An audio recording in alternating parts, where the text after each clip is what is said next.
അഴിമതിയിൽ പങ്കാളിയാണെന്ന് കണ്ടതിനെ തുടർന്നാണ് റോയൽ കമ്മീഷൻ ഫോർ അൽ-ഔലിയയുടെ CEO Amar bin Khalid Abdul Rahman al മദനിയെ അറസ്റ്റ് ചെയ്തത്.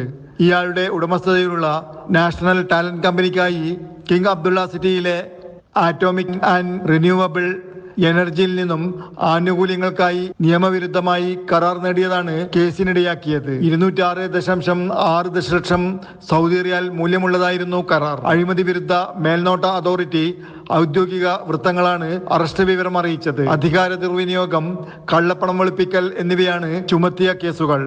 സർക്കാർ മേഖലയിൽ ജോലിക്കു ചേർന്ന ശേഷം നാഷണൽ ടാലന്റ് കമ്പനിയുമായി ബന്ധമില്ലെന്ന് കള്ളരേഖ ഉണ്ടാക്കി. അതേസമയം കമ്പനിക്ക് വേണ്ടി കരുക്കൾ നീക്കുകയും ചെയ്തു.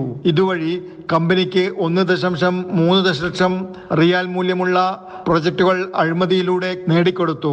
കരാർ കമ്മീഷനായി കമ്പനിയിൽ നിന്നും വ്യക്തിഗത ആനുകൂല്യങ്ങളും സമ്പാദിക്കുകയും ചെയ്തു. ഏതെങ്കിലും വിധത്തിൽ വ്യക്തിപരമായ നേട്ടങ്ങൾ കൈവരിക്കുന്നതിനോ പൊതു താൽപര്യം ഹനിക്കുന്നതിനോ വേണ്ടി പൊതു ഓഫീസുകൾ ചൂഷണം ചെയ്യുന്നതിനെതിരെ ശക്തമായ നടപടി സ്വീകരിക്കുമെന്ന് അധികൃതർ മുന്നറിയിപ്പ് നൽകിയിട്ടുണ്ട്.